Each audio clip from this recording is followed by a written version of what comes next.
conference stuff. Just wanted to show you this as well. About me? I didn't even fight last night. Just Dana. Do you have any updates about the eye of Tom Aspinall, and is there a rematch in the works? Oh, Jesus, don't let me talk about Tom Aspinall's eye. Apparently he's going in for a second surgery, or just had it, and by surgery I mean injections. I have no idea. Get a quote from him. God forbid I say something about it. Go ahead. Weird, Dana. Jeez. How close did you think you were to Here's your quote. Catching strays, aren't I? Catching strays in my own living room on a Sunday morning. Right, that's this one done. Next week, when I come back, there is no more Mr. Nice Guy. Nice Tom. When it comes to MMA, he's gone. And I'm going full bad guy, I think. The reports are out that the UFC asked Tom Aspinall to vacate the title until he was ready to go. And he said he'd be willing to vacate the title as long as they released him. Now, that opens the door so he can go ahead and box.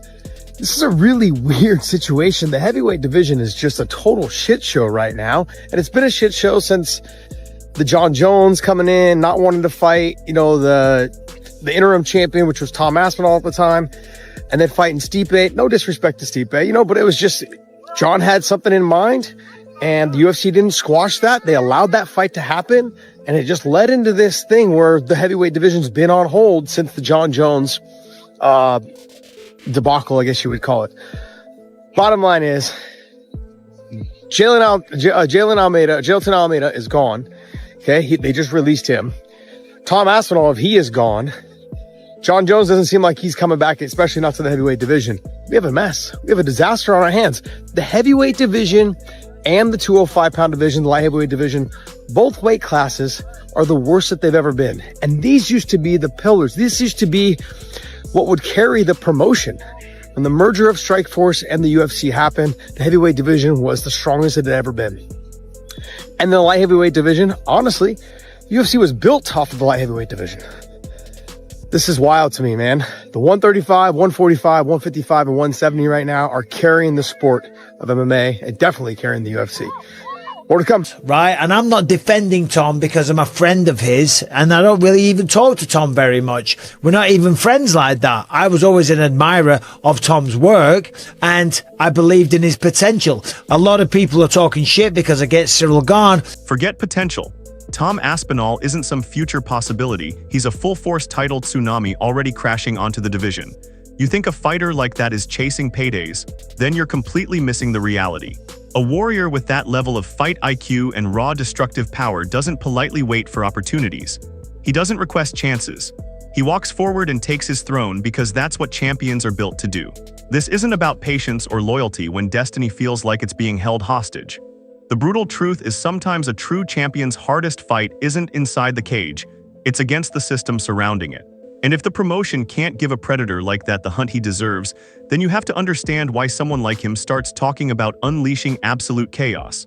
See, I think you're allowed to say, whoa, never mind the fight, I can't see. And then the crowd turned on him. And then this is where a lot of people are saying that he's milking it. Okay, after the fight, they showed footage at the hospital and getting looked at by the doctors, and everyone was like, oh, you're milking it. And then I'm going to go through some of the comments on Twitter in a minute. The same kind of thing there, right? And maybe he was, right? Maybe there was a little truth to that, because I understand it, by the way, because he wants to show the world, hold on a minute, I'm the victim here. I'm the guy that got poked in the eye. I'm not the person out there that's committing the fouls. I had two fingers. You saw how crowds shift. You heard people whisper about fighters milking situations. That right there, that's the real battlefield. The moment you step into that octagon playing victim, trying to shape public sympathy instead of dominating your opponent, you've already lost the mental war. That's not championship psychology. This isn't about minor fouls or small controversies. This is about the brutal day-to-day existence of elite fighters. When someone pushes for freedom or release, sometimes it's not about quitting, it's about fighting a narrative that can destroy careers faster than punches. And inside Ultimate Fighting Championship, the expectation is simple. You must be unbreakable, not emotional, not fragile, just relentless. It was, let's run it back. And I was dying to, because the fight was a close fight. And yeah, Tom's nose was busted up and Cyril Gane was looking really good. But as fans, is that not what we want? Do we not want to see exciting fights? Do we not want to see back and forth competitive matches? You just watched warriors tear each other apart, blood everywhere, faces broken. Bodies pushed past human limits. And if you're honest, you were locked in, adrenaline pumping, loving every second of that savage back and forth violence. That's the brutal spectacle that hooks fans. That's how you instantly recognize who truly belongs inside that unforgiving cage. But here's the reality most people ignore. While fans cheer for the next war, true champions like Aspinall are calculating the real cost. He isn't just thinking about winning rounds. He's thinking about long-term damage, every scar, every concussion, every surgery. When a top fighter considers stepping away or pushing for different terms, it isn't always weakness. Sometimes it's the highest level of warrior intelligence, knowing your value and recognizing when the reward no longer justifies the permanent damage. With an opponent, we want to see legendary matchups as fans. We want to see good matchmaking. We want to see two guys that are the best in the world going toe to toe and pushing each other to the limit. And that's what we saw, right? It was a competitive. Fans crave legendary matchups. Fighters push to their absolute limits. But that's only the surface show. The deeper fight for someone like Aspinall is the hunger for challenges that truly define greatness. A real champion isn't just shaped by opponents, he's shaped by opportunities to transcend limits. When a talent of that level feels like the path is blocked by politics, matchmaking delays, or business priorities, that's when breaking free starts looking like power, not escape. Because sometimes the hardest opponent isn't standing across from you, sometimes it's the system around the cage itself. And this is what a lot of the public fan base has had to say. Now, granted, this is on Twitter, right? And we know Twitter is a bit of a cesspool of negativity and toxicity, right? I'm sure if we looked at the Instagram comments, it'd be a little more positive. But look at these guys. First of all, Grok. Is this real? Come on, man. You really think the heavyweight champion of the world is out there? He's going to fake something like this? He's going to put some, like, I don't know, eye drops in his eyes and be playing a whole stunt? No, we all saw the eye pokes. We all saw the aftermath. We all saw the fallout. We all saw the appointments with the doctors. And now we're seeing 4 months later, the fact that he's... You saw the injury moments. You saw the recovery months, the surgeries, the brutal rehab. And still people sit online throwing accusations about fakes or stunts.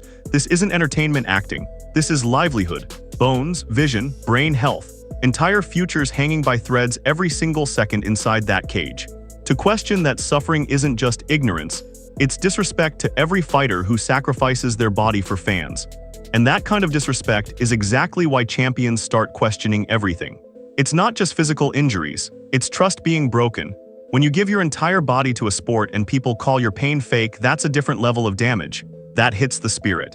That's when fighters start asking themselves if bleeding for people who don't believe the blood is real is even worth it. Now let's be clear about one thing. People whisper that Aspinall wants out. That narrative is wrong, completely wrong. This is a man who stepped into danger on short notice and destroyed Sergey Pavlovich to rip away an interim belt. For something that he didn't even do. If anything, people should be more pissed at Cyril Gane. And then underneath that, Tommy's milking this shit, but hey, it is what it is. He wanted out of the UFC and got his chance. Now he'll sue for a few mil, and that will be that. And we could go on all day, we could go through it, but you get the general consensus, you know.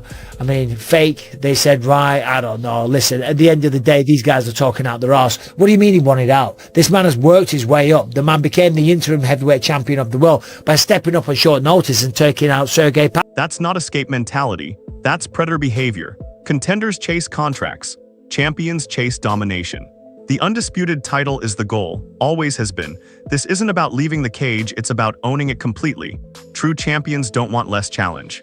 They want more danger, more pressure, more legacy moments, but there's another side people refuse to face. That, right? And that's what he's done to the majority of his opponents. And yeah, you know, he had a couple of things that week with the DC and saying he was going to boxing and all that type of stuff. But at the end of the day, the fight was looking like a really, really good one. Now, I was excited for the rematch, and there's still been no talk of a rematch. Because of course there hasn't. How can you have a rematch when one half of the matchup is still going through medical clearance, still trying to get his vision back? And in fact, if you read out the actual statement from the doctor, this was an Instagram post and this is what was written, but it was like written in third person. I think Tom shared it or something like that. It says, after his highly publicized eye poke injury. This isn't about rematch scheduling or simple rankings. This is about the octagon sometimes taking things fighters can never get back. You hear phrases like medical clearance pending, vision issues.